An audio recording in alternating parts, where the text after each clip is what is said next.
The following podcast is recommended for mature audiences only. The following podcast is recommended for adults only. Maturity is not a requirement.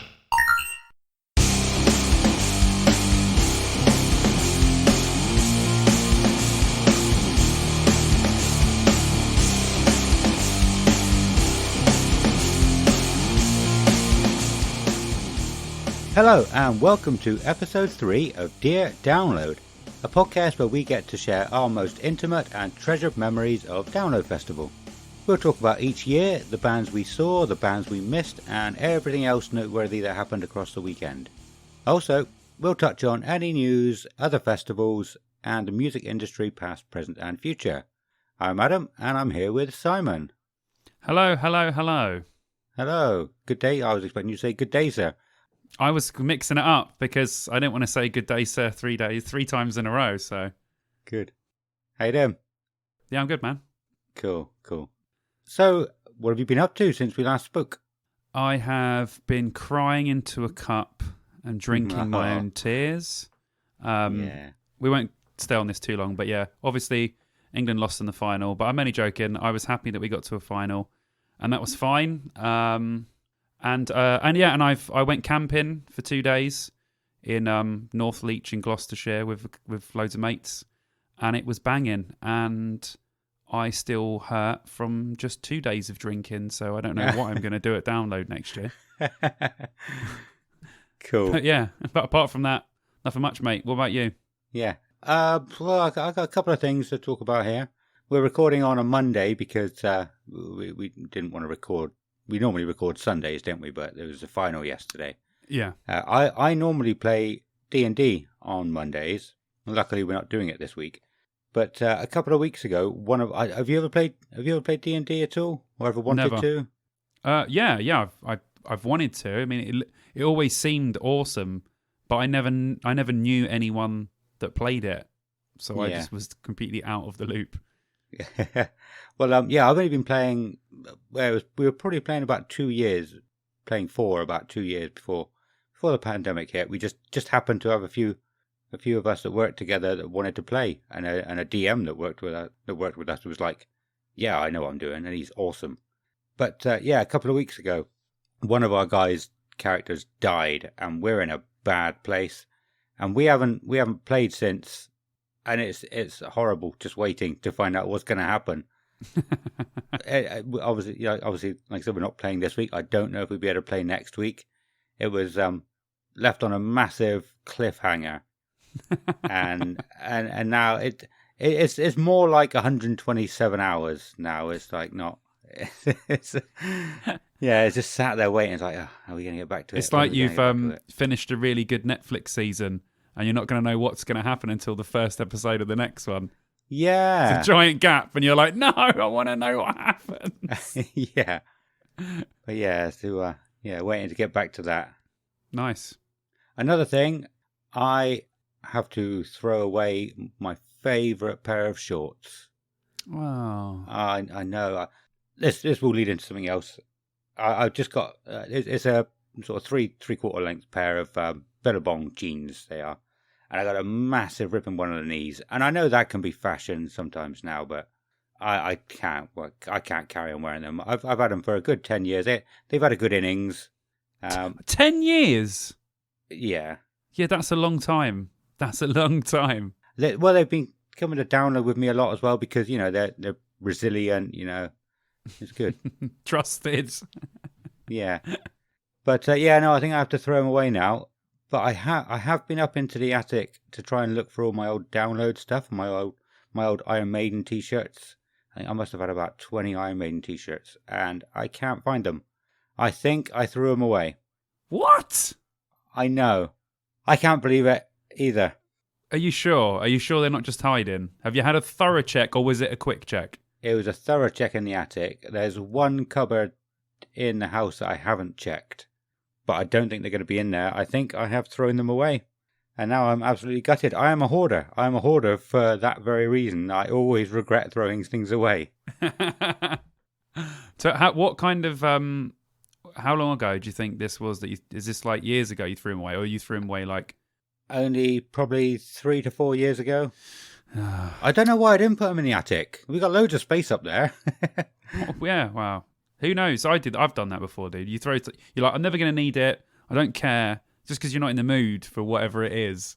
And then in a couple of years' time, you'd be going, I threw that away. Yeah. And I need it, or I want it, or, I want to look at it, or whatever. Don't worry about it, man. It's cool. Hopefully, they're in the cupboard. Hopefully. If they're not in the cupboard, you have to take some lashes to Hallowed Be Thy Name as punishment for throwing away your maiden shirts. I did keep down my Download 2003 t-shirt because I thought I was the first one. Nice. But I took it out of the drawer the other day. It was the first time I'd taken it out of the drawer since going through it. And it's a 2005 one. I didn't even look at it. I was like, that looks like the first one. Let's put that in the drawer, chuck the rest away. So because I was thinking, because you did your YouTube video about merch, and I was like, well, yeah, if I'm not going to wear it, maybe I'll send you my 2003 one, because you said they were hard to find, but I don't have a 2003 one anymore. Oh man! So you've thrown away other Download merch? I think so. That hurts me a little bit, man. I know. Do you know you have to scour the earth for those things now? Literally. I have to go into Depop and eBay and search every single day to see if they come up. And you're just throwing them away. That's what's happening to them all. People are just chucking them in the bin. Send your Download clothes to me, people. Don't throw them away. I'll take them. For the collection, I'll take them. But yeah, it's probably because I haven't worn band shirts really for... I said this to you before, didn't I? I just haven't worn them for probably maybe over 10 years. But I do still dress like it's like 2002. With my trousers below my ass quite a lot, as baggy as I can. That's cool. But I have actually got some Iron Maiden shirts, like button-up shirts that I've been wearing since I was about 15. Nice. I retired them last year, but they've never faded. Some of them are a bit ripped now, but 20 years of wearing them, I thought I should probably stop wearing them. And I spoke to you about this before as well, about we could cover fashion on one of our shows, because I've never known what to move on to. I still dress skaterish, like I said. I think a lot of people do that though when they find their like phase, or they find a look that suits them. They stick with that look. That's just what happens. That's fine. I sometimes find myself wearing the same stuff that I would have worn 10, 15 years ago. Some of it I'm like, oh, Jesus, never again. But some of it I'm like, I wear it. And it's like, I look like I could have been at Download 2005 if I'm in camo shorts, a band T-shirt, do you know what I mean? And some Converse. It's the exact same thing I was wearing 15 years ago. So nothing really changes. No, but sometimes I sort of think about myself and think what other people would think of me. I'm a 35-year-old man now, wearing baggy as fuck jeans round my ass as well, skate shoes. I wouldn't care what they think, but I was just curious. But I've been looking forward to this because I thought I can ask our listeners. I can ask the whole listenership. Is that I don't know what it's called. Listenership.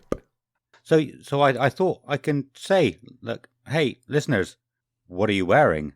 Not in a sexy way. What's your style, man? Yeah, and because I didn't really get into the, I think for a while it was the whole white t-shirts with the neck that went down to like a belly button or something. Oh my god, the old V-necks. Do you remember that? That's very 2008. That is. Is it? Very. Okay. It's very 2000. Yeah, 2007, 8. Had a lot of friends. Yeah. Shout out to Eugene. V-necks for days. Yeah. Get a chest tattoo. Wear a V-neck. Yeah. Standard. Yeah. And there was the old emo phase for some people, wasn't there? I never went into emo. I don't know how they do their hair. Their hair was like always perfect across their face. I bounced from all of them. I went from the like early sort of noughties, new metal, baggy everything look. Then by 2005, I was wearing size 10 girls jeans. Like literally, I could barely get them on and off. Bloody hell. But at the time, it was, the biggest G had the skinniest jeans, so it was whatever the skinniest jeans you could fit into. So Really? yeah, and So then you I think, have a really tight t-shirt, and then like you said, you have perfect hair, a bit of eyeliner. Boom, the ladies loved it. I mean, Yeah. you look back on it now and you think we looked horrendous, but people at the time seemed to think it was awesome. So I don't know. Now I think maybe what you need to do is my look now is an amalgamation of all the looks I've had. Okay. Just sort of up and down little bits, like, you know, sometimes one day I'll look a bit emo, one day I'll look a bit of new metal, one day I'll look a bit metal, the next day I'll look really smart, the next day I'll look thing. I think maybe what you need to do is when it all gets back to normal, we should do a vlog where we take you around a city centre, right? And you can try on different outfits and different looks. Yeah. We'll pick that the sounds look good. for you. That would be amazing. Oh, that Just coming out and being like, what about this one? Nah, go back in, put another one, come out, what about this one? Yeah, that's the one, We should do it. We have some awesome music behind it. Yeah, see? There you go. Video, done. Oh, You can imagine it now. yeah. 3 million views. Or 3 views. Still views. Yeah. Oh, that's good, man. Yeah, like I said, I've been looking forward to saying that ever since I thought about it. Otherwise, that's my couple of weeks. Like you said, I've been watching the football a lot.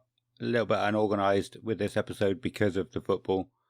So we're winging it today a little bit, but I'm sure it'll be fine. Yeah, it's fine. So, there was one thing. We've been invited to somewhere. You've been invited? We've been invited to Belshazzar's feast. What? No, what? How do you... Iron Maiden, 15th. Yeah, but what is happening? I don't know. I don't know what it is. He hasn't said, but we're invited. Apparently. We're invited to it, so Yeah. Okay. I I thought you had some wonderful bit of information. I was like, yes. No, I know. I don't know anything extra that other people don't. No, but I'm looking forward to finding out what that is. Yeah. I reckon it's going to be a new album, but that's a guess. Like I say, Yeah, got probably. nothing to go on. I don't know. Tour, home video. Yeah, it could be anything really. Could just be a big feast. Yeah. Like all Iron Maiden fans sit down at the same time every day and eat, kind of like a weird religious thing or something. I don't know. Together or just wherever you are? No, wherever you are. Everyone Wherever just you sits are, down and, you know, your timer goes off and you're like, oh, it's time for my That's a good idea. feast. Oh, I like that. See? It's a bit cultish. Maybe not. Yeah. It is very Did cultish. you ever play the mobile game? No, never. No, it wasn't very good. Oh, okay. Yeah. Mobile games. I'm not a mobile game guy at all. I don't play any mobile games. Not one. I think I played Candy Crush when it was out. And that was probably the only mobile game I ever played. That was it. Cool. That's fair. But yeah, that's the only news I can think of. I've got one bit of news. It's not my news. It's news from... it's something weird that I saw on Planet Radio. I just saw the header, right? So I'm not even going to read the thing because it's probably going to ruin it. It just says, New Zealand mum names her 3 children Metallica, Slayer and Pantera. Oh, I did see that. Yeah, that's awesome. So I was like, okay. I don't want to go into it because they'll probably be like, it's just the middle names. But even that's awesome. So yeah, that's it. Yeah, that's quite cool. It's not connected to me at all, but I just thought it was funny. Good names, strong names. They are. Yeah. Slayer. I mean, imagine that as your first name. How you doing? I'm Slayer. Whoa. Yeah, I like that. What a name. Both of our kids were called Cletus before they were born. Cletus. Well, Cletus the fetus. Kelly hated it. My mum hated it. All the women I know hated it that I was calling them Cletus the fetus. But yeah, we didn't have a name for him. I tried to rename my sister's child after he'd already been born because I didn't like his name. So I just called him by the name that I thought he should have. Really? Yeah, because his name was Preston. I didn't like it. So I just called him Ethan for the first year. Yeah. Yeah, I reckon she was pretty close to caving in, but then I just gave up, and then she just kept it. I was like, that's not his name. His name's Ethan. It's clearly not Preston, so just call him Ethan. Nice. It's too late now. It's too late. It's like 10 now. It's too late. Probably it's is too a little late. bit. I know. Okay, so we've done the introduction and news and catch up, and we've had your friend Ronnie send us an audio clip, which I think we should use to take us into the main topic. So let's see what Ronnie has to say. Oh, sing for me down low.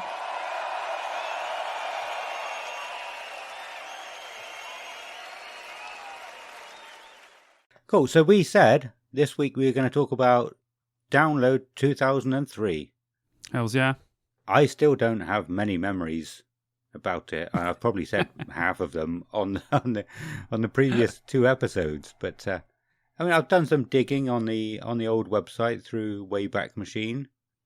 We can go through the lineup. I noticed 6th are on the lineup. I'm not sure if I was a fan of 6th at the time, so I'm This not would have sure been if I would have seen early. them. This would have been first album, but it wouldn't have been out very long at that point. No. So yeah, there was a couple of things I wanted to read out from the Wayback Machine, or from their website originally. Okay, you go for it.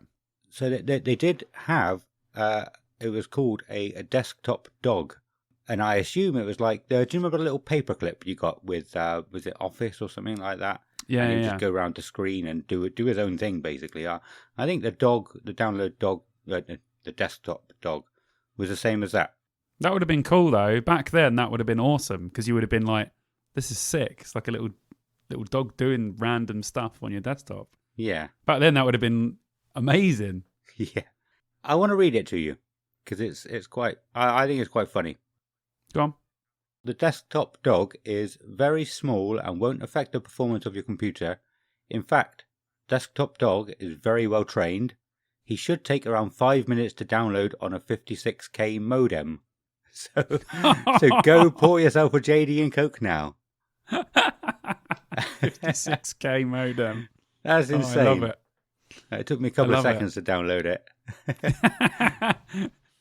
Should have go make yourself a JD and Coke. Yeah. That's awesome. So glad they had that on the Wayback Machine because it's difficult. Like we were talking about before, we started recording. It's difficult to get stuff on there because some pages weren't archived. Yeah. So you some of them just weren't. You click on them, or there was just certain times. So awesome that you found that, dude. So cool. Yeah. I mean, they've got what was it? It's like 1,000 captures of it of some sort. How many was it? Nice. 1,394 times between March 21st, 2003 and July the 2nd, 2021. Oh, dude, that's awesome. There'll probably be different stages of it on there. There may be, hopefully we can get at least one page from each year so we could get just an idea of what it was looking like. Like now it's been the same for like 10 years now. They used just the same base level one, but I'm guessing back in the day they would have changed the entire website every time. Yeah. Because you noticed that with the posters, didn't you? How they all look the same for the last sort of 10 years with when you did your YouTube video. Yeah, yeah. Whereas the old ones were like completely different. Like the first few, especially, the way they were laid out, the way the things have been on them. But now it's easier to do. I understand why they're doing it. It's like a regimented version of them, just with different backgrounds and the occasional different font. But apart from that, they're normally the same now. Yeah. I think it's probably a lot of the internet has sort of reached what's the right word? Because if you think back to what websites looked like in sort of the late 90s, early 2000s, they were all it's from that era. Whereas they've probably reached a point where I just think it's a lot easy. It's probably a lot easier because the way it's grown now. Like you get all these, you see them online and stuff. They're like, build your own website, do this and do that, and they build the base for you. And all you're basically doing is just putting the pretty things on top of the base that they've already built, which is the code. Whereas back in the day, that code wouldn't have existed from a base level point, so you would have had to start with the code and then put the pretty stuff on top. So you probably really needed to know what you were doing. Whereas now they just go, that's the base level code, which gives you all the stuff to tell the website what to do. And then here's the things, you tell it what to do, and it will do it. Okay. So, Yeah, you're right though. It's got to that level now where once you've got that base level, you go just do what you want. Me and you could probably build an awesome website after watching a YouTube video for like 20 minutes. Yeah. It's crazy how easy the internet is to use. I know it's making us sound really old, but man, I remember when it was shocking. You couldn't even get in on a website. Do you know what I mean? Whereas now it's so easy. And it would load down the page. Oh, that dial-up, man. That dial-up. But yeah, I mean, like it's like the style is not going to change much anymore. Like websites, No, I don't think so. old websites, they looked amazing at the time. They're all like quirky and massive fonts, and yeah, they looked awesome at the time. But yeah, they've probably got to a point where the style is not going to change much. No, not now. Yeah, they've got, like you said, that base level bit's on there now, so they're just going to stay pretty much the same. But they're cool, and that you can fit so much on them now. Like, whereas before you would have had like 2 little bars of links. Now you could go for pages and pages and pages. They even archive stuff on their own websites. So like the download one has every other thing archived, which is so helpful. Yeah. They haven't got much in the gallery for 2003. Oh, I haven't looked. There probably won't be much in there. In fact, there's quite a few pictures just on the Google search. Yeah.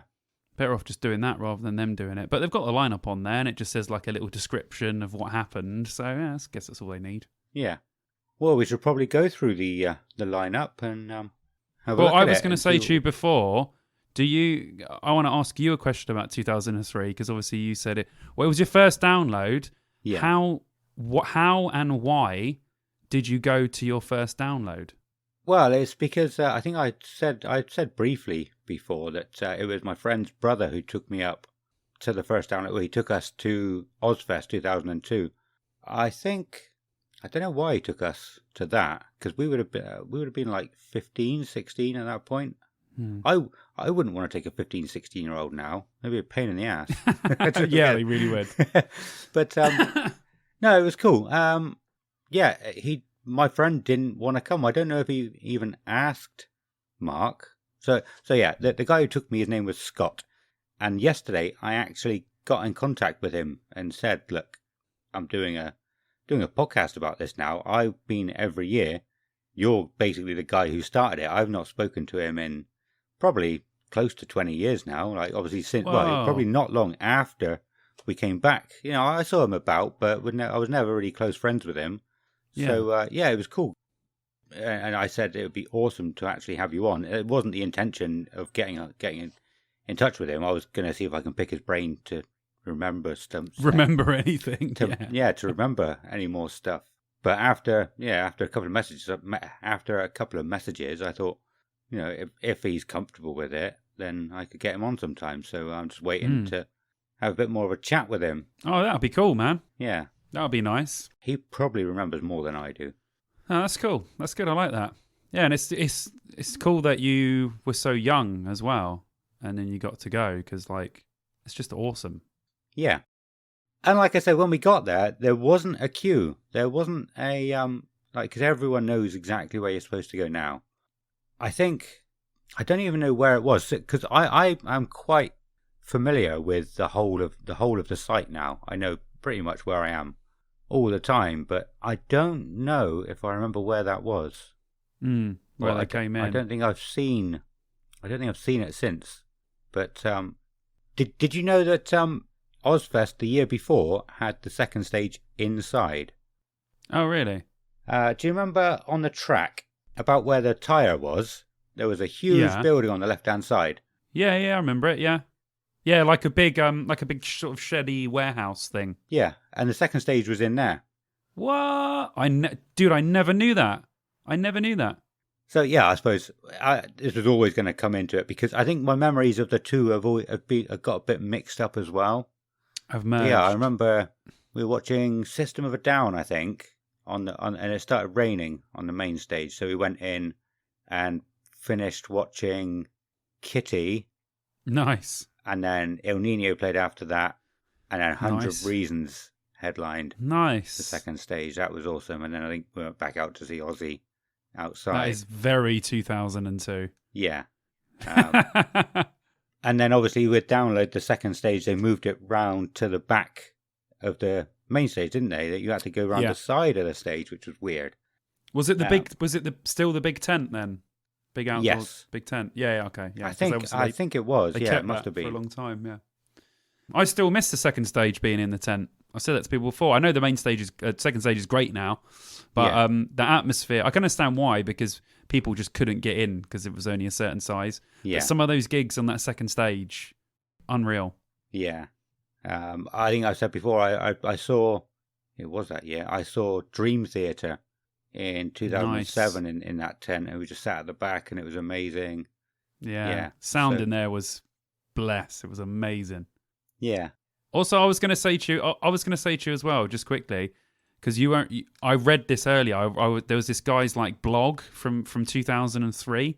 It's like Yeah. a blog of his like review of Download 2003, and he said that one of his first sentences was, "Well, we all know what happened with last year's Ozfest because even Ozzy admitted that things didn't go great. Apparently, there was loads of stuff with the way the crowd were laid out that people didn't like, and there was some technical issues and loads of other stuff. Do you remember any of that?" No, I don't. Okay, yeah, because he said that on his Yeah. blog, and he's like, was there any of that in Download 2003? And it said, hell no. And he was talking about how well Download 2003 was run compared to Ozfest the previous year. So I was really surprised to read Yeah. that. Just, probably just technical stuff on that. And apparently Ozzy just said, yeah, we had some difficulties with some of the way. I mean, it's a one-off thing, so it's obviously more difficult. With this, Yeah. they had some probably more time and some infrastructure to put in. But apparently 2003, as it was supposed to run perfectly, and he said it was run far better than the Ozfest was. So sorry, I just wanted to get that in there. Yeah, no, it kind of makes sense. I suppose, like you said, because this is a one-off over here, they probably use all the same companies over in America. They'd probably been doing it for years, but they're probably using like a company for the first time or several companies for the first time here. So yeah, I can see that. I see why that would have happened. That's something we should dig into a little bit more, because I've not actively searched for anything Ozfest related yet. Well, yeah, we said we were going to do an Ozfest and Monsters of Rock one as well, so we'll delve more into that. But I just thought I'd mention it just because it was in his 2003 review that he mentioned the problems with Ozfest. So Well, I did order a book which came through yesterday, so I haven't read it yet. But it's the first 7 years of Download. oh, I saw that on Amazon. Yeah, it's all interviews, but there might be nice. some interesting information in that. It's not all. I think it's mostly band interviews, but I think there are some just crowd interviews as well in there. So Okay, that'd be sweet. Yeah, interesting. read it, man. Yeah, hopefully there's some little nuggets in there that we didn't know. yeah, definitely. I forgot what I was saying now. Oh yeah, I said we should probably go through the lineup, because Yeah. so yeah, like I was saying, that there aren't that many memories I have. I said about when we got there, nobody knew where to go to get bands. There was literally no staff there. I don't think we saw any staff to even ask. So people were just dotted around. I think. Weird. Yeah, and that's when the queue around the building started. My friend Jacob yeah. said to me, "Oh, that was 2004." The other day, and I was like, "No, I'm pretty sure it was 2003 because I remember Scott being there with me." So it must have been 2003 because that was great. I was saying that to Vicky the other day when we were on the way back from camping. I was saying that story's hilarious about people just going around, and then you come out and look and you're like, wait a minute. We look at it from a different angle. We're not even queuing for anything. We're just queuing. How British is that? Queuing for the sake of queuing. Yeah, and like I said, I don't know where those buildings are. Maybe I'll have a look on the buildings might not exist anymore, but yeah, I'll have a look on maps at some point. On Google have a Google wander Maps. around. Yeah, man. Yeah, but yeah, that was that going in. I'm pretty sure we camped. I did put something up on the Facebook group as well, saying I want to see some pictures or any stories just to try and jog my memory. And one guy said, "Oh, I'm 99% sure there was no camping the first year," and I was sure there was, but because he was 99% sure, that was probably more. That was more of a percentage than I was sure. So I was like, maybe there wasn't, but no, there definitely was camping. Yeah, I assume there was camping, but Because like I said, I remember camping with the two guys that I didn't really know that well, sharing a 4-man tent. And I remember there's one. So I wasn't sure whether to say this, but I don't have many memories, so I don't have much of a choice. But I don't want my family hearing this. But so there was one evening, it might have been both nights. We were just sat in the little village bit, and we were doing rounds. So we'd go to. I was getting served somehow. I could get served for alcohol when I was quite young. I'd had a big beard from about 15, which was awesome. And so we were doing rounds. You could go to this. It wasn't really a bar, but it was where you could get slabs of beer from before. But you could get 4 packs of beer. Oh, okay. It was 4 cans for $5, which was pretty reasonable as well. And we'd go and get a pack of 4 and some legal ecstasy or legal acid or something like that from the legal high stalls you used to have. And we just do rounds of that. I didn't think the legal highs. Jesus, no wonder you don't remember any of it. I don't think they did anything. Yeah, they probably didn't. I don't remember them doing much, but yeah, I remember they probably didn't. Yeah, I'm sure it was definitely one evening we just sat in the village bit, one of us wander over and get all that stuff and come back. And that sounds awesome. It was cool for what I remember of it, but it was, like I said, it was a long time ago now, and I've drank a lot of beer since then. One of the other memories I have was the bottles from Marilyn Manson. I thought I found a video, but it's just a still picture with his audio in the background. But it's something you don't see very often anymore. We were sat, so he was on the main stage. We were sat on the right-hand side because there was like sort of hills both sides, wasn't there? Yeah. The left-hand side one was a bit bigger. But we were sat on the right-hand side of the stage, and people were just throwing bottles at each other. They weren't throwing them up on stage because it was quite hot that day, so there was hundreds of bottles. And I swear there must have been several hundred bottles in the air at any point. You know, you couldn't see the stage behind this massive bottles just flying from left to right and right to left. And that was so amazing to see for the first time, you know, as a teenager. It's like I've never seen anything like it before. I'm sure that it has happened at other times at Download, like other years, but I don't remember seeing it anywhere near as dense as much or as many bottles. I agree with you there, because the first few years that I went, like 5, 6, and 7, bottles were crazy. Yeah, like there was so many bottle fights, so we called them, and people just lobbing bottles at people. But there are a few videos from the years a little bit further on where you can see them. The latest one I saw was there's one in 2013. I think the year after that they got rid of bottles in the arena, and now you don't see any bottles being thrown. They've just got the cups. Okay, and you can't really lob them properly. Sense. No, but in 2013 there's a good video. I'll send you the link, and we'll put it on one of the other episodes. But yeah, it's one of 2013. Loads of people throwing bottles. But yeah, you don't see it now. I haven't seen it for years at Download. No, that's awesome. Yeah, I need to see that video because I didn't really know why they'd stopped. But yeah, not having bottles in the arena does make sense. They used to do the thing as well where I was talking to someone about this the other day. I can't remember, my brother, when we were camping, about they used to give you bottles with the lid on. Now, if you throw a full bottle of drink with the lid on, that's going to hurt. If that hits you in the face, that's going to hurt. Whereas couple of years after that, they give you the bottle, but they take the lid. Okay. So if it hits someone, it's not quite as damaging. Yeah, because we were talking about someone, I don't know how, but someone got in like a 2-litre bottle of Coke, and we were watching, I can't remember if it was Bring Me the Horizon or Lordy, and there was this girl standing there with a guy, and this 2-litre bottle of Coke just came over and hit. I can't remember if it was him or her in the face, and nose just exploded. Fucking hell, man. So I think that's why they started to take the caps off the bottles, because it was just like people were just getting battered. Yeah, that makes sense. Fuck, man. But yeah, I do miss the bottle fights, dude. It probably was even worse in 2003, so you're right, you probably couldn't see the stage. Yeah, no, like I said, I'd never seen anything like it before. Not even the year before at Ozfest.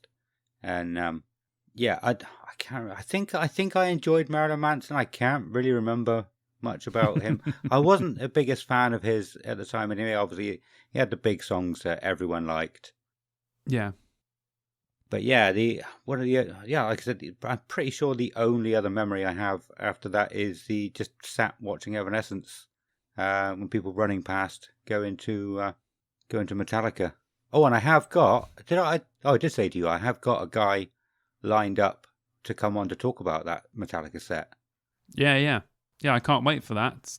Like I said, I've just been unorganised. I was hoping to get him on for this episode as well, just to pad it out a little bit because of my lack of memories. but I think the last time I spoke to him, I said, "Oh yeah, so we'll probably be recording it on the 11th." Not even thinking about the fact that it's going to be the final, the football final. Yeah.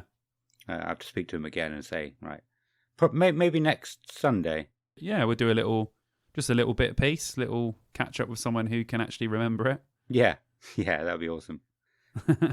A couple of things that people said on the download page.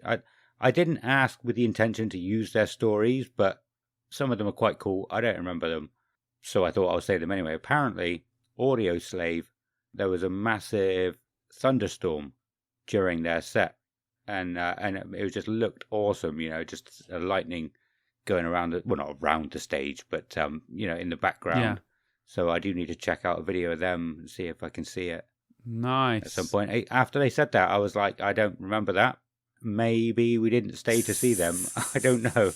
I don't know if we left Sunday night or left the Monday morning. I can't remember at all. So that would be another good reason to get Scott on as well to yeah, definitely see if he remembers. Was there anything else? Did you want to go through the lineup? The lineup looked amazing. Like all of the bands on there are like household names. I was looking at it before. Well, the first thing you've got to talk about is obviously it was only 2 days. Oh yeah. But do you remember if you could camp the days before? Like, like now you can go on the Wednesday, but the music doesn't start till the Friday. Because it was Saturday and Sunday. Could you stay there on the Friday? It was the Friday. You had to get there the Friday. Okay. And it started in May. Yeah, the first day. Oh, hang on, no, that was Saturday. Yeah, so you could get there the 30th of May. So it's now gone back 2 weeks from that. Yeah, it's moving further and further. Soon it will be in July. Yeah, might be good weather. weather. Just keep going. Well, apparently, another thing that I read about this is that obviously, like you just said, the reason there probably was a massive thunderstorm for Audio Slave is apparently it was baking hot the whole days. Yeah, roasting. Yeah, it does make sense. I mean, I think the other main thing we should talk about is the fact that Limp Bizkit was supposed to headline the Sunday, not Audio Slave. Yes, and I feel like there was somebody else they had in place after Limp Bizkit who also pulled out, but I'm not certain on that. Oh, really? But yeah, I mean, Iron Maiden and Limp Bizkit at the time in 2003, that was an incredible. I mean, Audio Slave. I'm not a fan of Audio Slave, but for people who are, I mean, that sounds pretty awesome anyway. But I think Limp Bizkit couldn't have been over here many times before that, if at all. I saw them just after this when they did that free gig in Hyde Park. Did you? Was that because they pulled out of this? Do you remember? No, I think I don't know why they did it. I'm not sure if it was related to this, but it was definitely the same year. Yeah, and it was after this. Yeah. Can't remember what the exact date is. I remember that now. I forgot about that. Yeah, they played the free gig in Hyde Park, and the whole set's on YouTube. Is it? And it's awesome. Absolutely unbelievable as well. Literally, they were amazing. Bizkit have always been a good live band, but like you said, in 2003, Limp Bizkit were the biggest, if not within the top 5 biggest bands in the world. They sold out every arena they ever played in. Do you know what I mean? Yeah. Yeah. It was crazy. So like you said, to have it Iron Maiden and Limp Bizkit, what a massive draw that is for your first year as a festival. Yeah. I think it took me a little while to get into Limp Bizkit. I wasn't a huge fan of them when they first blew up, but the songs are just amazing though. I couldn't get away from them. Yeah. Yeah, so I ended up enjoying them, and I still would listen to them. Did you ever get into their later albums? I think I like all their stuff. I'm an old school Bizkit fan. I was listening to Bizkit since 1997. Yeah, I listened to $3 Bill, so yeah. I was like proper. Oh, so me and my brother loved them pretty much since they started. I randomly had them on like a Kerrang CD. Yeah. And then I started listening to them from that, and then from that it blew. And then obviously they just got absolutely massive. Yeah. But yeah, no, I loved them. Yeah, the only album that I only like some songs from is Gold Cobra, Yeah. which was the last proper one they done. And now they've been writing Stampede of the Disco Elephants for like 13, 14 years. It was supposed to come out in like 2013, and it just hasn't come out. And every time they speak to Wes Borland or Fred Durst, they're always saying, "Oh, Fred Durst is redoing the vocals. He didn't like them." And then Wes Borland said, "Oh no, we wrote all the songs, but then we scrapped all of them because we didn't like them." Okay. So they've literally been doing the same album. And Fred Durst is like, "It will come out eventually, I promise you." Yeah. But it's like their what's that Guns N' Roses album that took years to come out? Not IRS. IRS is the song. Chinese Democracy. Chinese Democracy. That it's their Chinese Democracy, Yeah. and everyone knows Okay. that was a big pile of shite. I didn't know Limp Bizkit were doing that at all. That they were just writing an album for years. Yeah, they just put 4 live shows up in the UK, and they sold out in 15 minutes. Yeah, they did, didn't they? Yeah. They literally just. I mean, if you want to see a good live band, watch Limp Bizkit. Yeah. Because they're amazing. They still are to this day. But it annoys me. Sorry, I'm going to have to go on a tangent now. Bands like Limp Bizkit and System, bands now that haven't released stuff in so long, I love them, don't get me wrong, but it kind of annoys me. You can only play so long off of what you've done in the past. Yeah. I think it's unfair that they get slots ahead of other bands just because of nostalgia. I think other bands that are current should go above them. So that annoys me a little bit. If you bring out a new album, fine, headline, I don't mind. As long as you're still relevant. Yeah. You can't live off the stuff that you've done 20 years ago and expect to be above the bands that are bringing stuff out now. That's just ludicrous. Sorry. No, I agree. Went off on a bit of a tangent there. It's fine. I agree with that. Absolutely agree with that. I actually have one more factoid as well. Sorry, about where we're on the Limp Bizkit thing. The Bring Me the Horizon song, A Wonderful Life, that riff was written for the new Limp Bizkit album. Right. Because Fred Durst brought in Bring Me the Horizon as co-writers on some of the songs. Yeah. But he didn't like the vibe for what they were going. So if you listen to A Wonderful Life by Bring the Horizon, it is a pure Limp Bizkit riff. When you hear it, you'll go, sounds like a Limp Bizkit song. Yeah. You're like, oh my God, it does. And then you'll go, oh yeah, actually, that is definitely, it just could have been a Limp Bizkit riff because it was. Yeah. Awesome. There was So yeah. staying on Limp Bizkit, I had to come up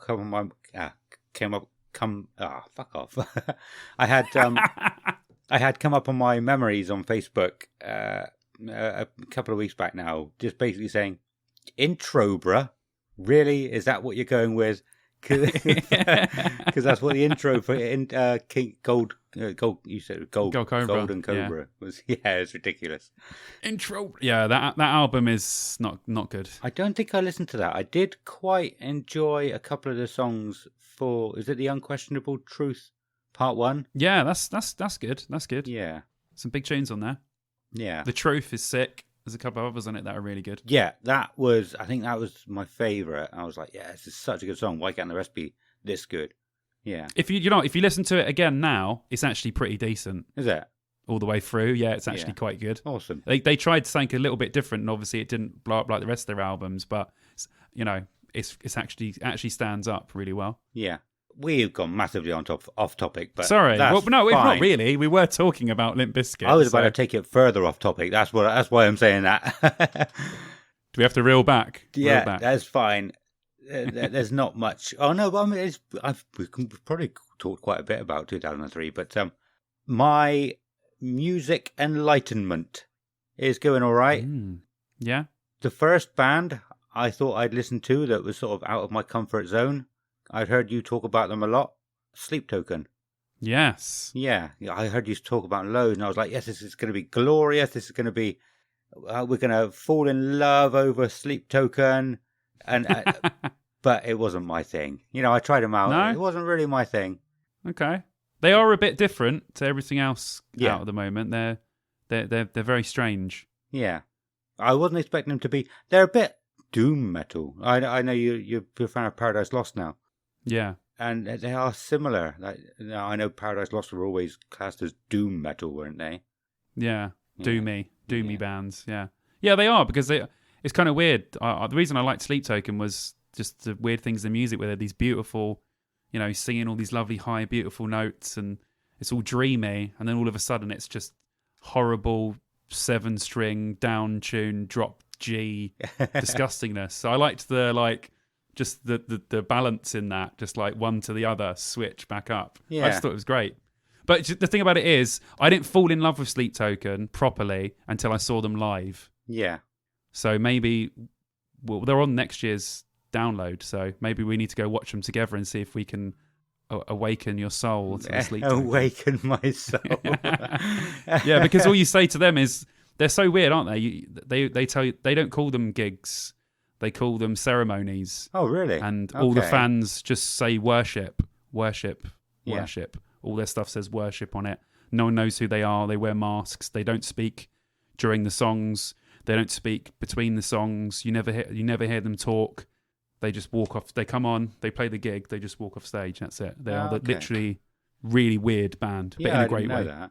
that. But yeah, like you were saying, knowing like the theory behind it might help me to enjoy them a bit more. There was okay, even further off the path, but it's fine. People love this. I'm sure you'll love this. There was a YouTuber I used to watch called Rumi Official, and Okay. he would just, most of his videos would be about pop music, but he would really go into them and sort of talk about the theory behind them. And I found myself enjoying the pop music more, knowing a bit about the theory behind it, and knowing that somebody who actually really knows what he's talking about likes this stuff. It's not just some idiot who like doesn't know anything about music, just likes the catchy chorus, Yeah. You like a bit more in depth. So if you know a story about how it's been created, or what comparisons it's to, or they've nicked this and they've nicked that, Yeah. or they've mixed this with that makes you more intrigued. I understand that. Yeah, totally. Cool. But he's finished now. But yeah, his videos were quite cool, even though it was mostly pop music. It's nice sometimes when someone goes into that level of detail about something. Yeah. 'Cause like you said, you see it from a different perspective then, whereas before you would have been like, I'm kind of seeing it from outside. Yeah. When you know how it works on the inside, you're a bit like, oh, I'm intrigued now. Yeah. Now my ears want to listen out for these things and stuff. So yeah, that's probably why I got so much into Sleep Token, because I liked some of their songs. But when I saw them live, I was like, oh my Lord, what am I witnessing? What is this? Yeah. Some sort of weird sort of cult almost. And then that really made me get into them. And then I'm one of those nerds that whenever they put up a post, I just post worship under it. Yeah. Yeah. Do you retweet it or quote tweet it or All of it. whatever? Quote tweet, retweet, quote a retweet, tweet, Cool. direct tweet, inbox message, direct message tweet. Cool. Right. So, should we go back to the 2003 again? Yeah, let's go through the lineup. We Yeah. won't spend too much time on the bands. So the first thing, obviously, on this is that even above the headliners, it says "Stop Press." Just announced Sunday, 1st of June, first ever UK performances by Evanescence and Flint. And you don't really have that anymore, do you? You haven't got like huge announcements on the posters. And I suppose most bands will probably tour quite a bit, so it probably won't very often be their first performance over here at Download Festival. Well, you got to remember as well is, this would have been pre everyone on social media. Yeah. So, this would have been in magazines and stuff. So you would have been flicking through Kerrang or Right. Metal Hammer, and then you would have gone, that's why they've put that there. Stop Press, to see you to go, oh, Yeah. wow, first ever Evanescence show. I got to see that. So that's why you don't see it on the posters anymore, because they just go, we've got an announcement on Facebook Yeah. at 10 a.m. Evanescence are playing, and you're like, cool, and that's how you get your information. Yeah, okay. And that's why you're on the podcast. Awesome, thank you. That does make a lot of sense now. But Flint, I'd never heard of Flint. I haven't really heard much about Flint since. No, me neither. They weren't even big at the time, though. Like if they were big and just sort of I'd not heard of them, I'd understand that. But I don't think they were. I think was Download their first ever gig. I did read up about them a couple of weeks ago. Yeah, Flint. I heard about them at the time, but I never listened to them. I never knew what they sounded like, whether they were like really new metal-y or were they rocky, or I don't know. I have no idea. So Flint was a punk rock band created by Keith Flint of The Prodigy. Oh, there you go. I thought it was meant to be like a supergroup. Yeah, it consisted of Keith Flint, Jim Davies, guitarist formerly of Pitch Shifter, Yeah. Kieran Pepper, Rob Holiday, and Tony Howlett. It doesn't actually say what bands they were in. Maybe it's not a supergroup. Can I just say Pitch Shifter were awesome. Were they? Yeah, never amazing. really on my Loved radar them. before. Me and my mate Wesley, we were bang on Pitch Shifter. Yeah. Loved them. Awesome. But yeah, they performed several gigs, their first being a brief set at the inaugural Download Festival 2003. How can they get that kind of slot? I suppose it's Keith Flint's name got them there. Exactly. But again, it's members of the band. If they're supergroups, they obviously, from their other bands, are already going to know all the promoters and everyone that are going. Yeah. So they're going to say, hey, we got a supergroup. They're going to say, cool, we'll stick you on the poster nice and big. Yeah. And it's just another way to draw people in. Yeah, true. And then there was Zwan below them as well. Zwan was Billy Corgan's other thing, wasn't Was it? that Smashing Pumpkins guy? Yeah, Billy Corgan. Okay. Yeah, but again, they were. I don't think they were doing much at the time. I'd never heard of them before. Never saw any videos on Kerrang or Scuzz. Yeah, and they seem to be quite high on the list. Yeah, to be higher than Disturbed. Oh, was this the year Less Than Jake played? Fuck, I remember. That's another memory then. So, whoa. Yeah. They So at the time there was always a big thing that went down the middle from the sound desk to the stage, and they came on and they said, right, I want everybody on this stage on this side to run round to that side, and everybody on this side to run round to that side. So when they were playing the song, everyone was just running around the back of the sound desk and trying to get to the other side. It was awesome. Oh, that's cool, man. Yeah. Never heard of anyone doing that before. That was cool. I knew that was Less Than Jake. I couldn't remember what year they actually played. So yeah, awesome. Looks like it was this one. Yeah. All right, well, let's go through the first day then. So, obviously, Saturday, 31st of May, headliners, Iron Maiden. Yeah. Do you have any memories of that? No.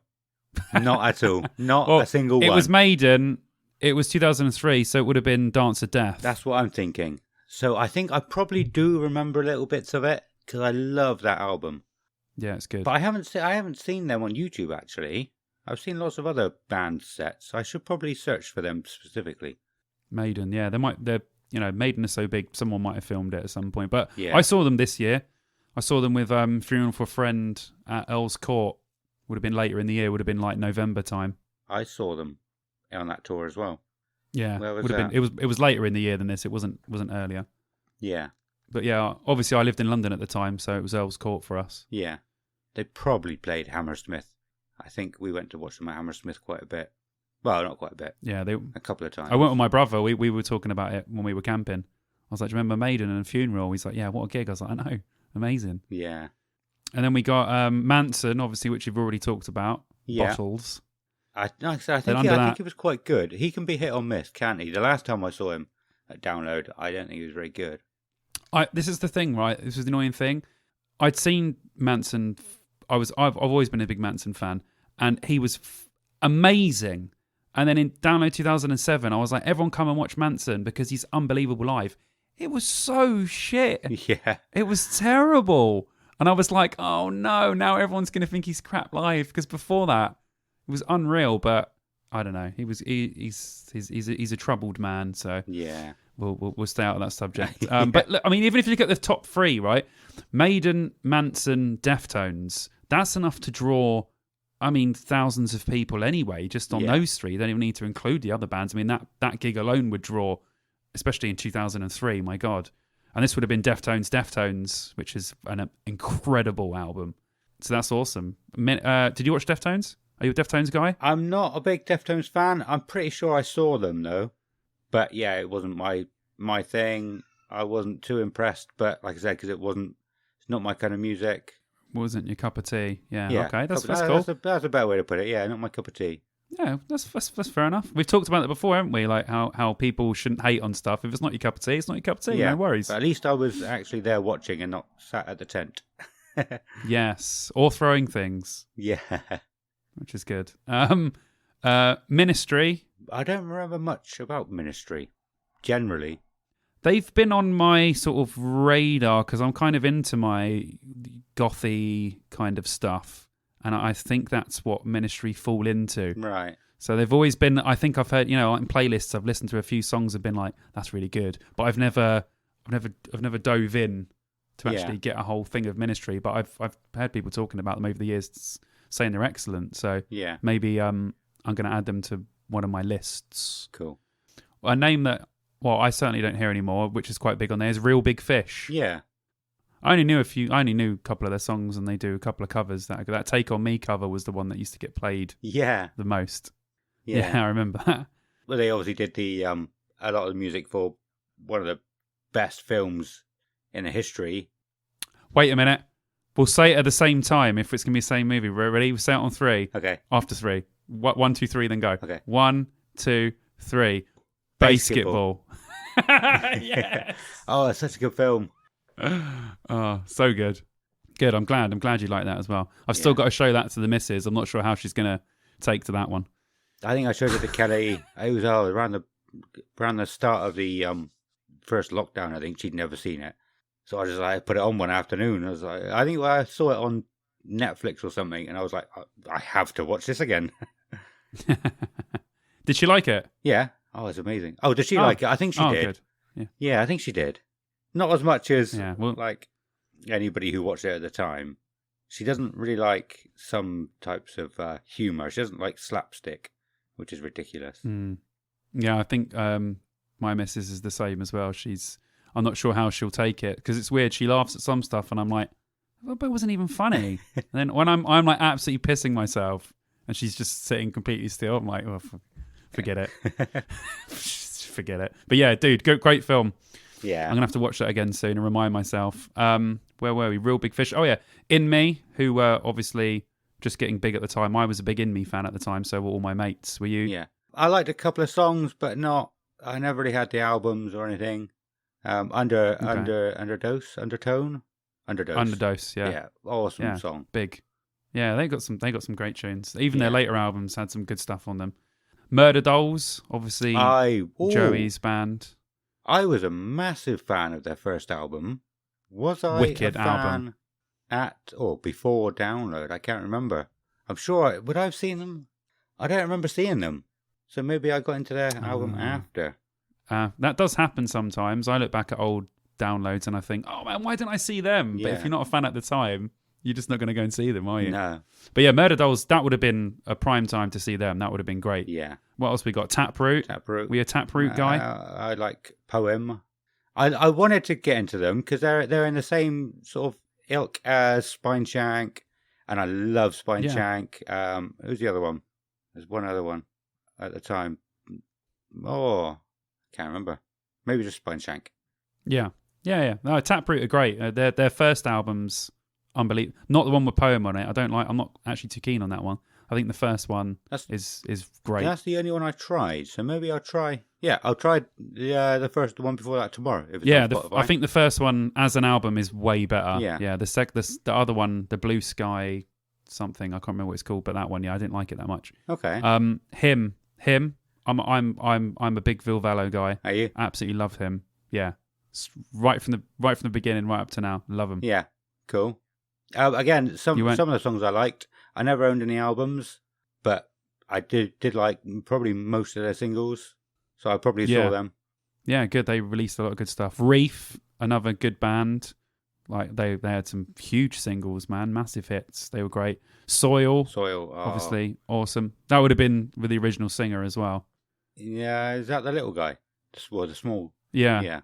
Small blonde guy. I don't think I saw them then, because we saw him in Bristol a few years back, and we were just having a chat with him. Only because I was with a girl. He wouldn't have come over just to me, I don't think. But yeah, we were just chatting to him for a while. Got some pictures with him, and I don't remember seeing him back then. Oh no, it would have been. It was a different singer. Oh, okay. They got two singers. Well, from what I remember, the original singer left, and then they've got the guy they've got now, or it might even be the third guy. I don't know, but the original singer definitely left, unless he's come back now. I think he's come back because he went to Drowning Pool, and So I never liked Drowning Pool's first album, and I really, What? really, no, I know, but I really liked one of the albums that had the Soil singer in. Full Circle, is it? Such an awesome Okay. album, so good. I might have to check that one out because I never listened to them after the first album. Oh, good, because I've done that to a lot of bands, and I always I feel bad when you say things like about I don't know, Him, for example. There wasn't that many people who liked them after like the first album, was it? But it just seems like there's been a lot of bands that have done that, and you've been like, oh yeah, no, I like all of their stuff. I like all their stuff, so it's good. It's good to see that it's not just me who likes one album. No, yeah, and then goes yeah. off of Like them. some bands, I just the first album, but I just never followed them after. Yeah, But if I really, really love a band, I will listen to as much as possible. But yeah, no, I'll have to go and check out some more stuff if you're recommending it if it's good. yeah, It's got A on there as well, which is that looks like they were headlining the second stage. yeah. Maybe. Yeah, I think they were. Got them all the way from America as well to come over to play. Isn't it? It's crazy that A were on. They're on this, and then I saw them at the pilot. Yeah, Now that is incredible to think that they played the very first download and that they're still playing together. yeah. Even this year, that's crazy. It wasn't just me It's a hell who of a long time. thought they were American. My friend Jacob, again, he said he thought they were American. So Oh, see, there you go. yeah. You're probably not alone in that. No, I was going to say maybe because one of their songs is Starbucks. Maybe, is that video shot in America? Maybe, yeah. I can't. Maybe I that's think I remember why. a little bit of the video. Yeah, but they are definitely a British band. Yeah. Oh, yes. Yeah. No, I'm not saying they're not. But yeah, it's not just me that didn't know. All right, and I'll zoom quickly through the second stage because otherwise we could talk about these bands for ages. Yeah. And we'll just pick some out. So we got A headlining, then you got Amen, Sepultura, Sixth, Stamping Ground, Funeral for a Friend, The Helicopters, Queen Adrena, From Autumn to Ashes, Arch Enemy, Three Colours Red, Shadowfall, Violent Delight, Right. Chimera, and Murder One. Some great bands in there, man. It's like I said earlier. It's like pretty much all of them were household names at the time, or Yeah. fairly big. You know. Dude, Chimera, Arch Enemy, Sixth, Funeral, Sepultura, and Amen on the same bloody stage. You're having a laugh. That's a bubble. That's a festival in itself. Yeah. And it's just the second stage. It's crazy, man. Well, it's weird because, like you said, it's a bit different because there's only two stages. So pretty much every band that would be there would be a band that people would have known about at the time if they didn't know now. So Yeah. it definitely would have been a huge thing. Because what I was going to say before was Andy Copping said in interviews before that the first, festivals don't break even in their first year. No. You lose money. You're never going to do it. The only reason that this festival managed to continue to go on is they broke even on the first year. Yeah. And you can understand why, because looking at this lineup, it would have been a massive draw then and would still be a massive draw now. Yeah. So you can understand they were very clever with who they picked because there's so many varied stuff on there, isn't there? He said the only reason why they broke even is because they didn't have to pay Limp Bizkit. Yeah. Only one person asked for for a a refund. That is great. Yeah. I wonder who that one person was. I don't know. Try He was try obviously and find them. a big Limp Bizkit fan. Yeah, yeah. Like, nah, I'm not going to go. But yeah, it was obviously a hit. So yeah, like you said, it's like we were talking about before when we were talking about bands that are never played download. These big bands must cost so much money. Yeah. It must take so much of the money you make just to pay the bands. Yeah. And if Audio Slave that took the slot just said, yeah, it's fine, pay us this, it was probably far less than Limp Bizkit would have been getting, especially at that time. Would have been a hell of a lot of money if they were pretty much the biggest band on the planet. Yeah. Yeah. But yeah, I mean, what a first day of a festival that would have been. Yeah, I'm sure we would have gone over to the second stage at some point, but I'm not sure when. Because, I mean, I like some Chimera, Violent Delight. We did see Violent Delight. I'm sure we did. Nice. Yeah. Because there's that one song that they did, and that was that was the only good song, wasn't it? I Wish I Was a Girl. I mean, they probably did. Oh, yeah. They probably did God, I more. remember That's that. the only one I knew, and it was such a fun song. Oh, they had so much energy on stage, though. It was amazing to see. Probably one of the most energetic bands I'd ever seen up to that point, because obviously they played Oh, quite early awesome. on, and I couldn't believe how much energy they had. And then going up, assuming this was the order: Shadows Fall, Three Colours Red. I don't think we would have stayed for Arch Enemy. From Autumn to Ashes. That's not a name you hear very often anymore, is it? They were quite big at the time? I can't remember. I think so, yeah. I saw that name was pretty much everywhere. Yeah. In my head, they're like a screamo kind of band. Yeah, that's what I'm thinking. Am I right? I could be completely But wrong. yeah. That's what I thought they were anyway. That's what I thought they were. I thought they were like, Glassjaw sort of stuff, screamy. Yeah, I don't remember many Heavy. screamo bands being around at this point, though. This is when it began, because you see Funeral for a Friend there. This is when Funeral for a Friend started to get big. Yeah. This is literally when emo started to get its hold on everyone. Yeah. And you'll see as it goes through the year, when we go through the years, it gets bigger and the names get further and further and further up. They started creeping their way up the list. Yeah. But this was like early days though, so the beginnings, so they were kind of down low, second stage. Yeah. But I would have been well up for Funeral for a Friend at this point. I would have been. Yeah, I think I would have been as well. Again, I don't know if I got into them before or after this, because I fucking loved their first album. Oh, what an album that is! Yeah. I didn't listen to much after. Got loads of good stuff. The second album's just as good as the first, in my opinion. Yeah. Yeah, definitely. And then Without a doubt. obviously Sixth, which I don't think I saw them. I don't think I saw them at this year. No, I couldn't have been into them at this point. I would have seen them. I'm sure I would have. Yeah, it might have been after. That's good, man. Well, I mean, what a first day that would have been. I bet you were back at the tent afterwards thinking that was a pretty damn good start, especially after Maiden. Do you know what I mean? After the first day Maiden headlining. Yeah. I'm sure you would have been pretty happy with that. I would have loved that. Yeah, there you go. Me too, man. I wish I was there. Mum wouldn't let me go, so it was a no from me. And then Sunday, Audio Slave headlining. Obviously, we talked about them replacing Biscuit. Yeah. Have you listened to much Audio Slave? Not really, no. The one song, Cochise, is it Cochise? Yeah, yeah. It was just, to me, it was just a bit whiny, so I just never really listened to them. Okay, that's fair enough. Oh, well, we were huge fans at this time. The first album. Is a lot of their stuff like that, or? Yeah, it gets a Okay. bit different. That one is quite, his voice is quite up there in that one, but there's other ones where it's toned down a bit. The reason I listened to that album actually is in Kerrang. I can't remember if it was Kerrang or Metal Hammer. Corey Taylor said what his favourite albums that had just came out were, and he said Audio Slave's first album. Yeah. So I went and bought it. Huh. And it was a Awesome. great recommendation because it was awesome. Yeah, because you couldn't just listen to stuff online. I know I used to No. do Amazon's recommendation, or other people have bought to buy albums. There's I think there was 3 albums that I bought that were never very big over here, just from being suggested them by Amazon, and they're amazing. Yeah. A band called Cold. Have you ever heard of them? Heard of, yeah, I know a couple of songs. And Depsoir, you probably wouldn't have heard of them. They never got very No. big, but I listened to that album to death. No, I never heard of them. Obviously, you can just find any album you want now, really, can't you? But yeah, back then you couldn't. You have to buy an album to listen to it.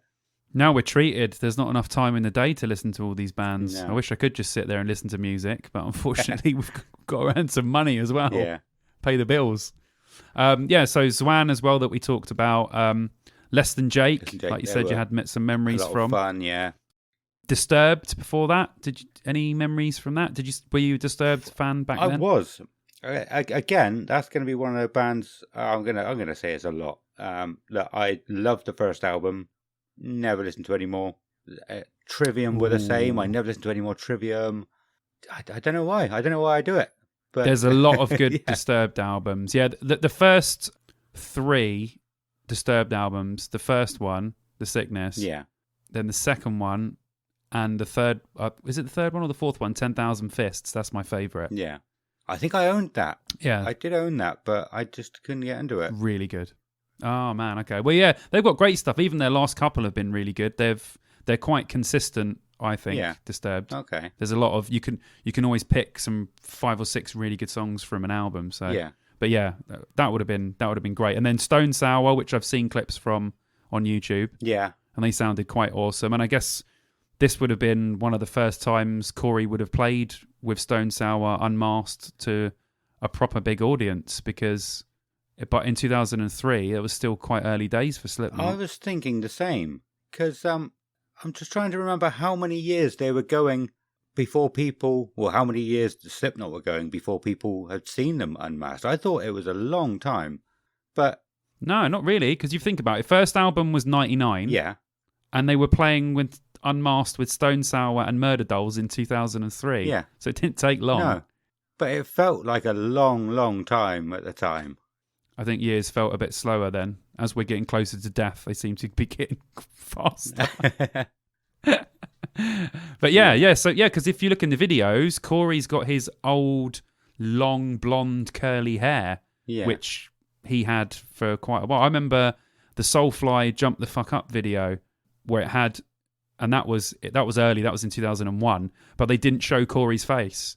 They just showed silhouettes, Really? and then his tattoos and stuff, but they wouldn't show his actual face. Yeah. So obviously at that time he was still wanting to conceal his identity. But Oh, I miss Soulfly.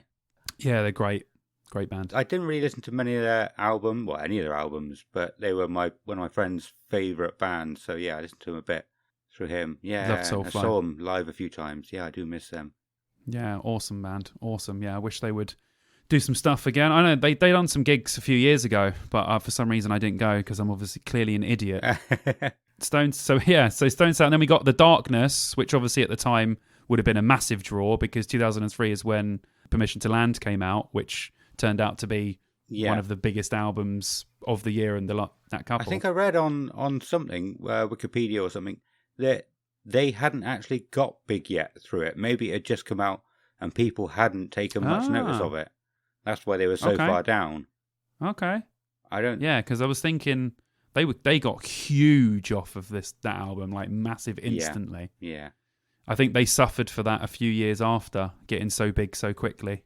Kind of dragged them back down again, unfortunately, rather than to the heights that I guess they wanted to go. Yeah. Which sometimes I think it's better to go slow, take it easy, go up and then get huge. Whereas some bands that are just dropped straight into it, obviously they don't make great business decisions or No. they haven't sort of got their way. And I know they were going a few years before this album came out, but that was the time that we all knew about them. So yeah, The Darkness, which would have been fantastic. Mudvayne, I'm guessing that would have been incredible. Would you have gone for that? I probably would have. I am a massive Mudvayne fan. More than one album. That's how much of a fan I am. Whoa! I wasn't that keen on LD50. It's their other albums that I like. Oh, dude, I had LD50 in the gym the other day when I was running. I forgot how good it was. Yeah. You got to go back and listen to it again, man. It was sick. I mean, Dig was good, but I wasn't that keen on some of the other ones. But obviously the Beginning of All Things to End and End of All Things to Come were good. That's a good Choices, was that the name of an album? Or was that a song on an album? I don't remember that one. I can't remember. But I had all their albums.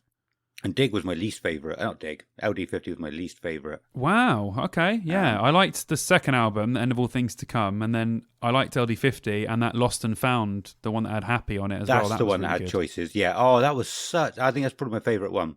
Yeah. Oh, that's good. Yeah. That's a good album, dude. It's a good one. But seriously, go back and listen to LD50 because hopefully you had the same thing that I have where it was way better than I remembered. Yeah. Way better. So yeah, go back, have a listen, and tell me what you think, man. Do it for next time. Have a listen and tell me what you think. Could be shocking to you still. Yeah. When I was in a band, I was like, Cud is the bassist, isn't it? I'm sure it is. Chud, yeah. Chud, Cud, whatever they call it. They always had these weird names that stood for stuff, and no one ever knew what the hell it was. But yeah, I loved his bass lines. He was basically my idol when I was in a band. I was trying to write like him. Mm.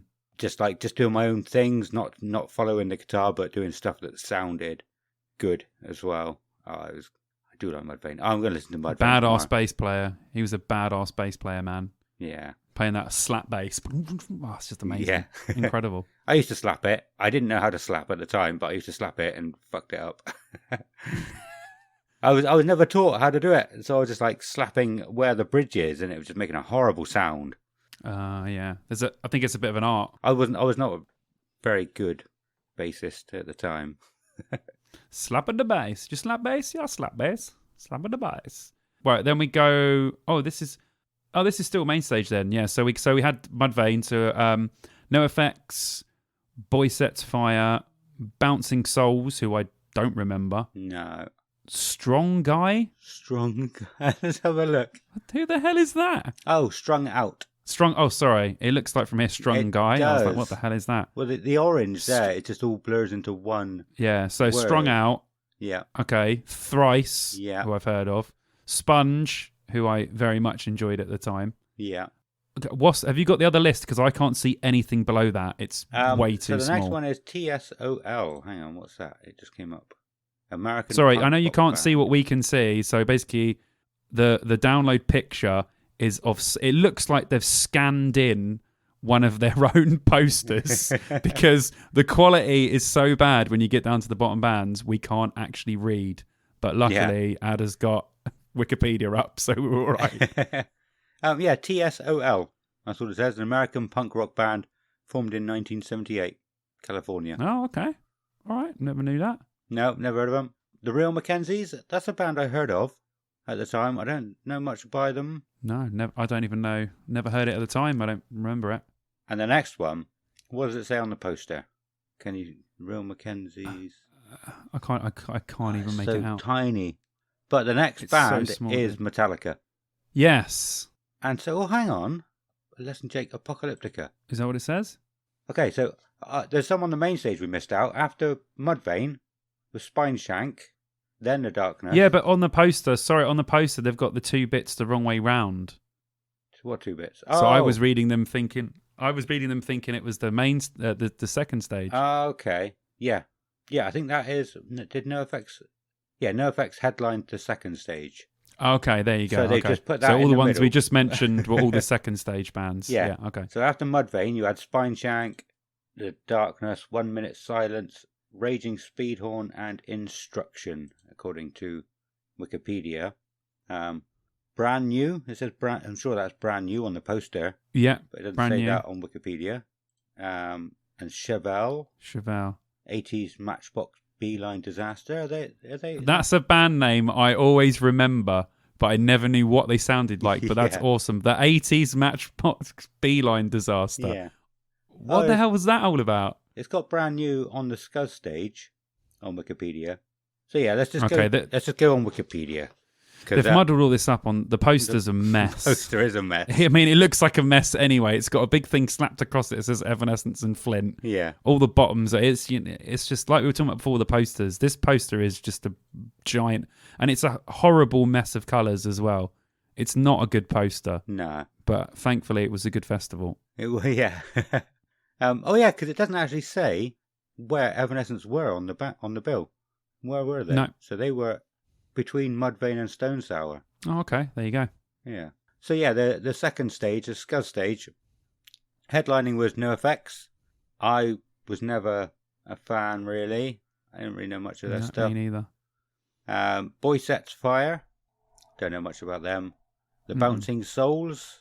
Strung Out. Nope. So I've never, But then they got Thrice and Sponge, which were I think were quite big bands at the time. Yeah, definitely. Yeah. And then that TSOL, then Real Mackenzies. Yeah.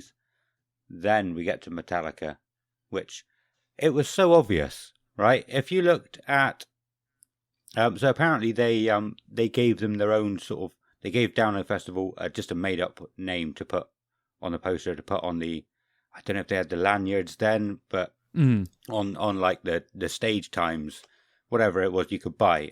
But I remember it saying Apocalyptica in that spot.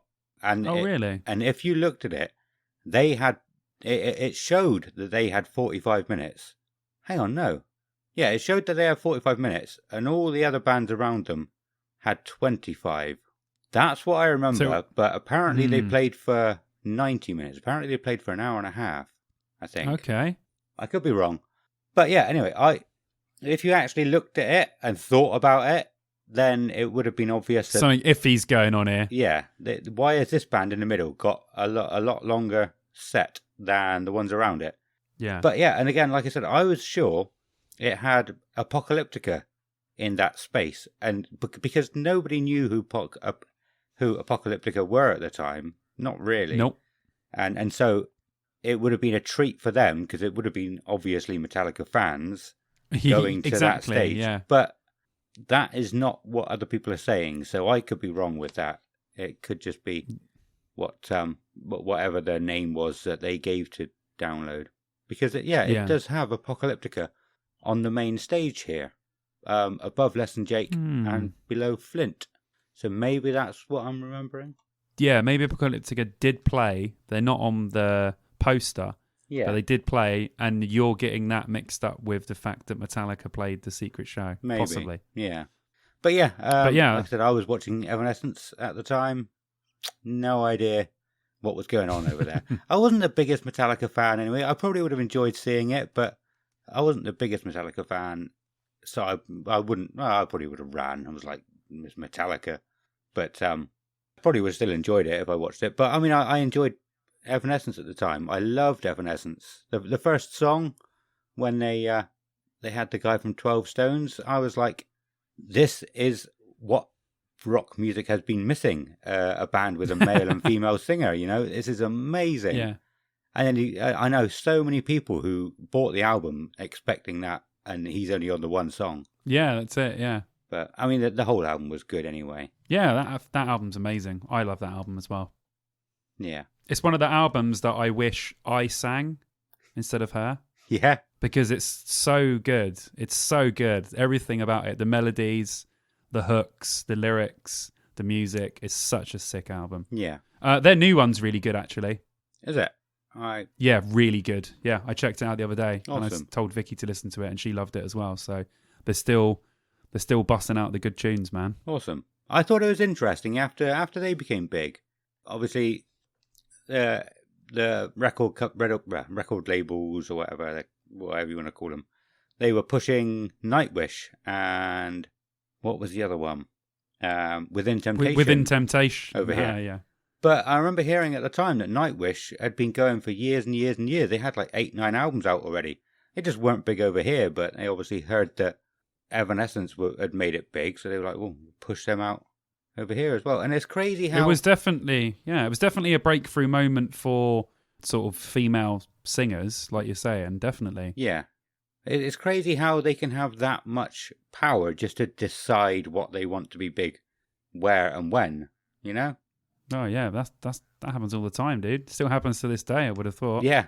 I couldn't believe it when it's going off a bit, but I was looking at Roadrunner Records website, and there was a band on there called something like 40 Below Summer, something like that. Yeah, awesome band. I couldn't believe that I'd never heard of them. Not many people I knew had heard of them. No. And I was like, why aren't Roadrunner pushing to make this band big? Why have I never seen any advertisements? I couldn't believe it. And it's, like I said, it's just the power they have to decide who is big and who isn't. Yeah, so also, some bands just don't resonate with people. No matter how good it is, to the mass audience, it just doesn't resonate, and there's just not enough, tack there for them to stay. That's happened with tons of bands. Yeah. But it depends on the label as well, because a good example of this is I'm a big Mushroom Head fan. And when they were on their original label, they were getting pushed to the moon and they were huge. Yeah. They came off the label, went to another one, and they just went under the radar for years. And now they got back on Nuclear Blast. And Nuclear Blast are really good at promoting their bands and putting out their... And, all of their... from the last album, all of the songs they've released have all got millions of YouTube views. Really? So it really does make a difference. The label is huge for a band. Some of them really do take care of their bands and they want to push everyone as much as possible. But yeah, there must be some people that go under the radar, without a doubt.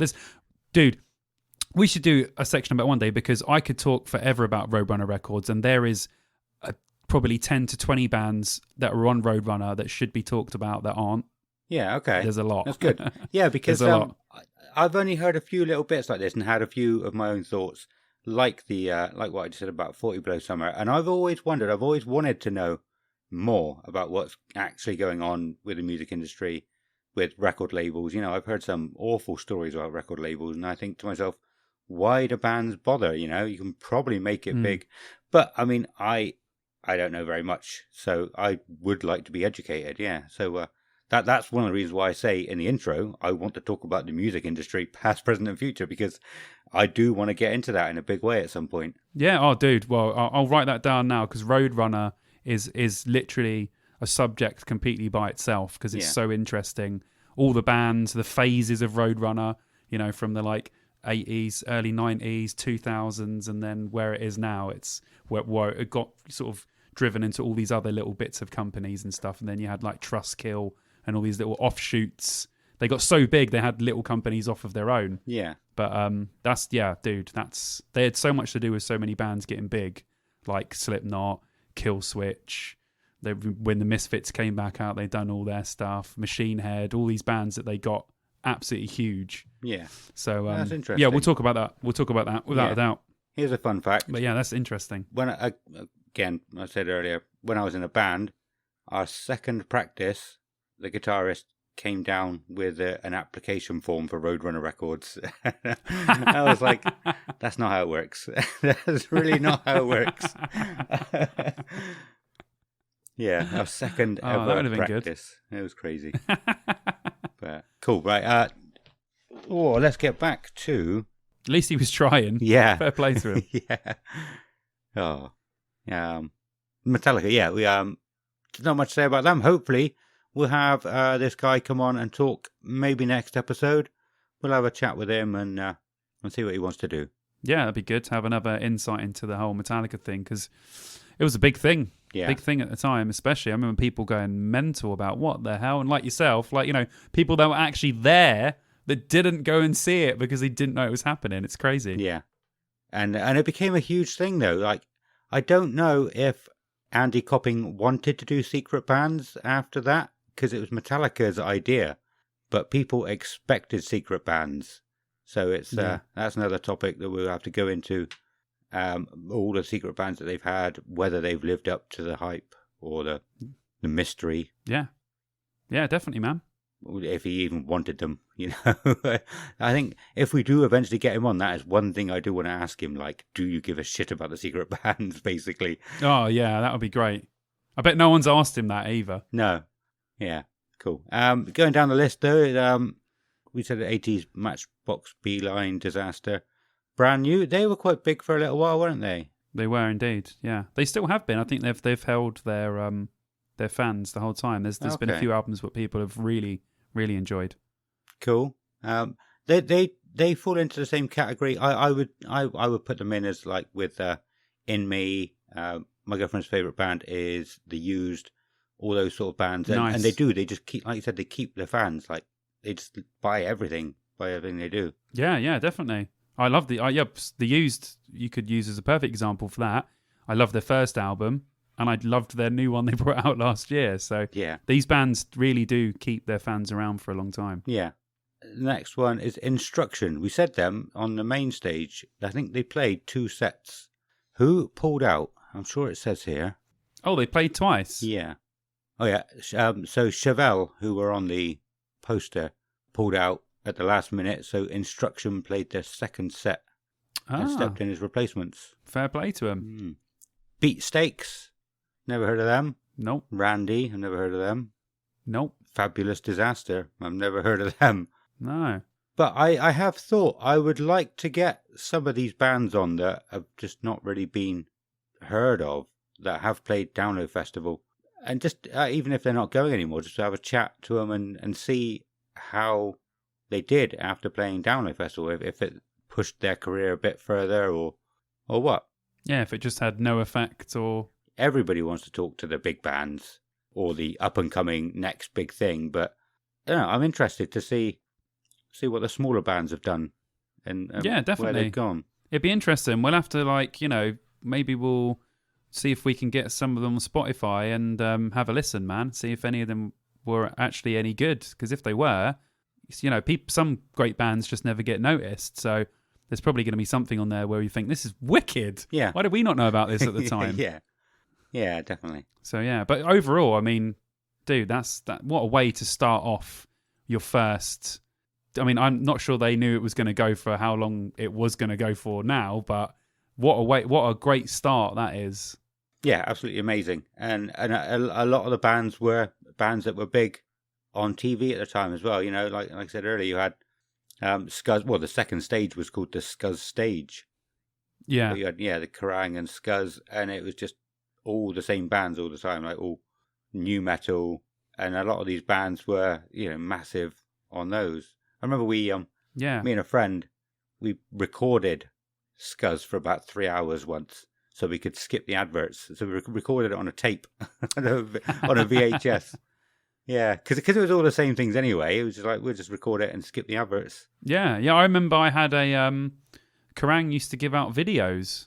Did I remember they? I had a video which had all loads of music videos on it. Yeah. Like a VHS tape. And it had loads of videos on it. So yeah, it was all about videos there. And like you said, all of these bands, especially the ones on the main stage, the videos were being played like crazy. Yeah. So they were being promoted to hell. So no wonder this festival done really well. And if anything, Limp Bizkit cancelling was a godsend because it means that they could put on the next one. So Yeah. Can we say Fred Durst save download? Yeah, let's do that. Possibly we could. Yeah, that could be a quote for the day. Rename the podcast to that. Fred Durst saved download. Yeah. Maybe you should put that as the title for this one. Download Yeah. 2003. Fred Durst saved download. Yeah, that's a good idea. Yeah, I like that. I'll do that. There you go. Cool. But yeah, what a way to start. And you got to start somewhere. And this is awesome because the first one isn't going to be the best necessarily, but absolutely great jumping off point. And some people like yourself were lucky enough bastards to be there. Yeah. Not that you can remember any of it, but you were there, man. Yeah. Like I said, it was just my holiday every year. I think I remember my uncle took me to America when I was 15, and then I didn't go on holiday again until about 5 years ago. I've not been abroad. I mean, I did the odd camping trips, but yeah, not had a proper holiday. So Download Festival was my holiday every year since the beginning, and so that's why. I'm pretty sure you're not alone in that. I'm pretty sure there's a lot of people that have done that as well. Yeah. Yeah, like I said, it was, from what I remember of it, it was absolutely amazing. It obviously kept me going back. So, yeah, it must have been good. I just wish I could remember more. Hopefully we'll get... Well, to be fair, it was a long time ago, dude. Yeah. It was a hell of a long time ago. You like any download, you were drinking, you were having a lot of fun, and you were young, so it all would have been like in a haze anyway. So yeah, it would have been difficult for you to remember anything. But from what you've remembered, it sounded like you had a fantastic time. Yeah. So that's all that matters. Especially the Legal Highs. I can't believe I did them. I think that was the only time I ever did them. They didn't do anything to me. I can't believe they even existed at Download. I don't know at what point they stopped allowing them to come. I know, it's They were crazy. there for a few years, but yeah, it's crazy thinking back. Yeah. Legal Highs at Download, Jesus.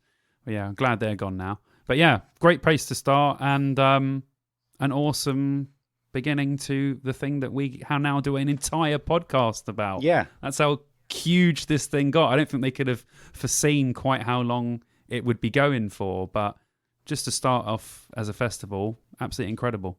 Yeah. Yeah, absolutely. There's not much else I can say, really, because I don't remember much else. So should we move on to the section of the show we like to call Campsite Fuckery? Yeah. Yeah. Let's do that.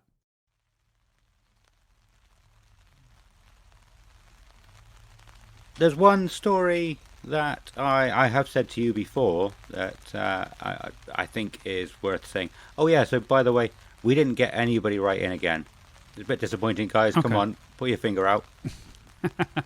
Because we... Yeah, send us anything. Yeah. Literally anything. Send us whatever stories you have, no matter how stupid they are. Yeah. Just send them to us, man. It'll be great to hear other people's versions. I don't know if the picture of me dressed as Freddie Mercury was just a distraction in that post.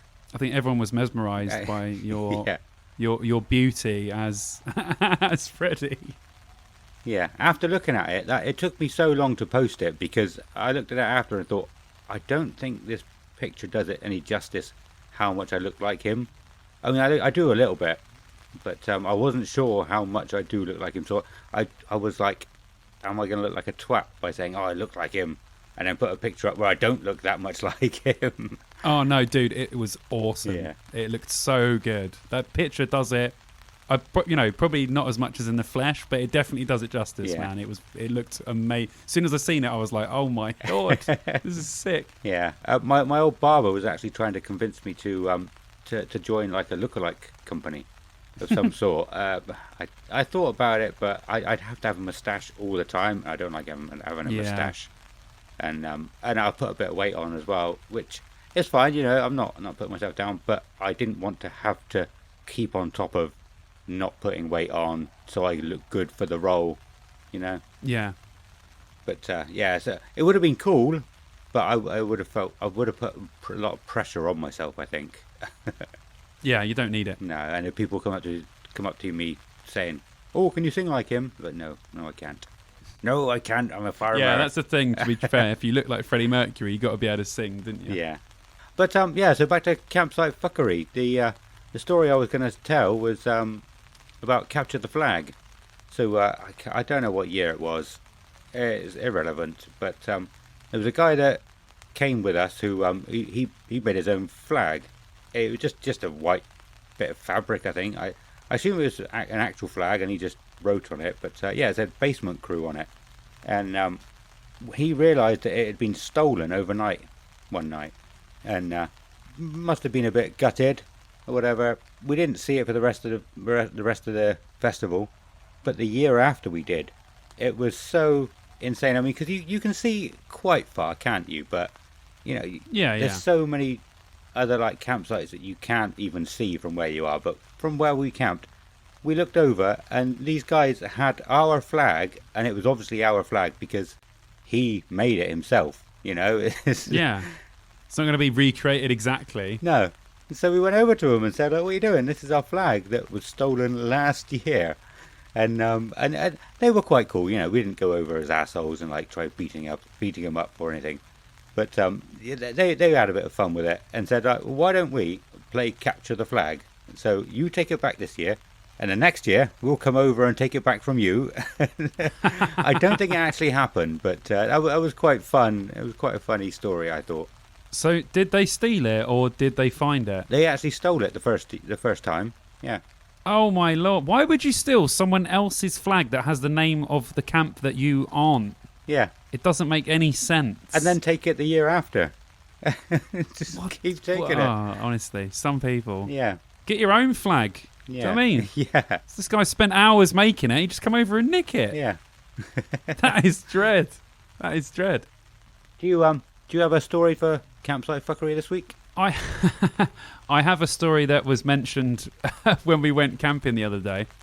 Well, it was two separate stories about one particular person. We got a friend of ours, Luke, but a lot of us call him Fallon, and he's a sort of guy that he's one of the funniest people I know, just to put that out there, and he will always have a swarmy comment or something sarcastic to say after someone said something, and it always makes you laugh. But it also annoys people. So at download would be our time when we were all together to punish him for these wrongdoings to us. Yeah. So the first year in 2009, we were messing around and someone had cable ties. So we cable tied his hands together. I remember this is getting him back for years of being a sarcastic arsehole in the best way possible. So we were all just pissed and we're like, fuck it, we're going to get him. So we cable tied his hands together, put him sort of on his sort of back, pulled his trousers down, got a JD bottle that was almost full, straight into his arse, and just started pouring it into his arsehole. So, yeah, literally just pouring it. Obviously it didn't go in. It probably a little bit went in, but most of it just went over him. But the worst bit about it is he was distraught, but also cracking up at the same time. So then we let him go on the floor and everyone was laughing. But what we didn't realise was there was a couple of JD bottles. So no one knew which one it was. And people were drinking from it afterwards. So people were like, "Eh!" And I'm like, I don't know which bottle this is. No one knows where this has gone. It's now you're all just drinking from it. So that was one of the things. Then in 2010, me and my friend Lewis, before Fallon got there, we filled his tent completely with balloons. So we spent the whole time he wasn't there, because I think he came on the Thursday and we went on the Wednesday. So we spent the entire Wednesday just drinking and doing whatever, but also blowing up balloons. Yeah. So as soon as he opened his tent, these balloons just came pouring out. It was completely filled. So it took him the whole time to pop those. Then he was sat in his tent and we thought, this is the same year, 2010. We thought, oh, I know what we'll do. We'll all throw our rubbish at his tent.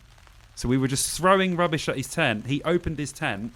His tent was literally filled to the top at the front with rubbish. So he was opening it, and all these bags, cans, everything would just come flying in. Remember, this was when like 30 of us were going.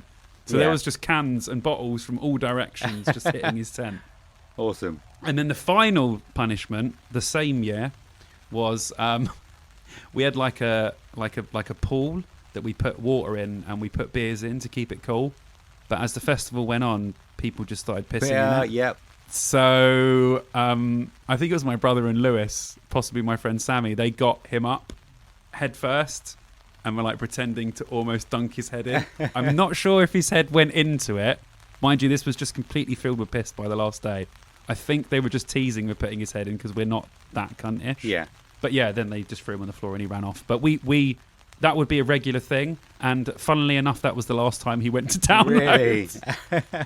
Yeah. But I went camping with him at the weekend and, you know, we're all laughing about it and stuff. And I think he will actually come next year. So okay, cool. I know he's listening to this. So just prepare yourself, bro, because I'm not sure what's going to come next year.